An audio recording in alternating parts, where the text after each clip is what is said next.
like I said, the internet knows no bounds when it comes to creativity, and I've even seen like on Amazon, Hmm. Super Mario Brothers, the Luigi hat, one vendor had sold 1,000 hats in one day. This is ridiculous.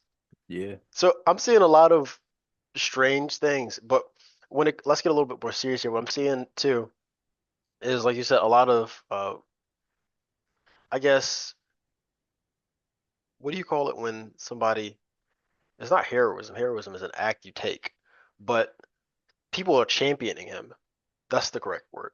They're championing him, and then you see the major media outlets lambasting them for doing so. And while I don't condone what he did, this is what I think is an omen of what's to come, because like you see people getting more and more disenfranchised and checking out, and they don't feel like there's a way that they can realistically win in the way that things are set up. Then they start to lash out and do things like this. Hmm. And once again, like I said, not an attempt to justify, but an explanation.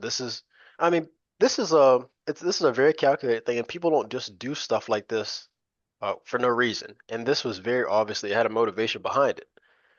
And the health insurance specifically, industry is one of the grimiest industries there is. And I think in the aftermath of this, there was a claim that I came across that they had an algorithm that denies like 90% of the insurance claims. Because of So AI.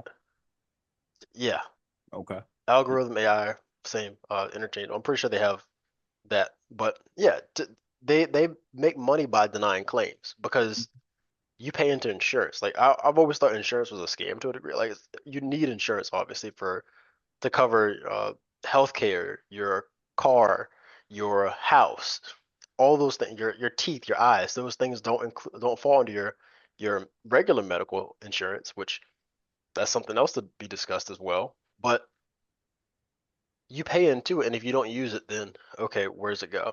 And then even if you are paying into it, they still have the option to cover part of it or outright deny it. So it's it's a very nasty industry, and it's the type of people who partake in it.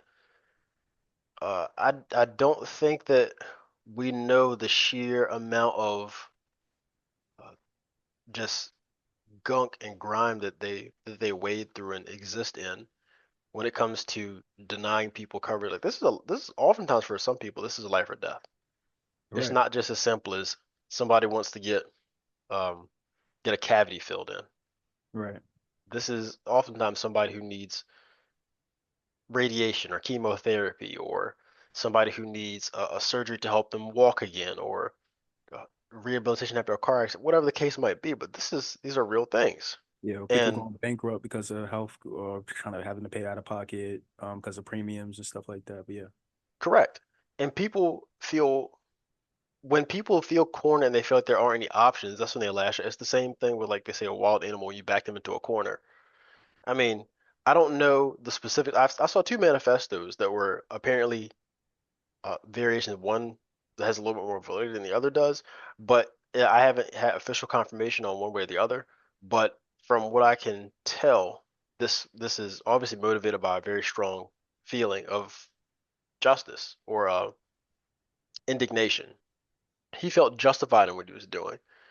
And so break down, why is that?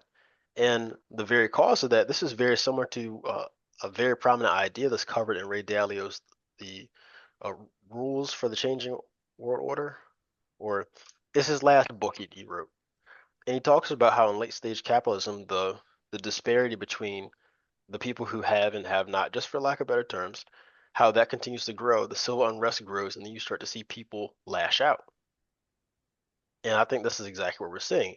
And that's why I said it's an omen, is because I don't see that disparity getting any closer. We're only getting further and further apart, specifically going into 2025.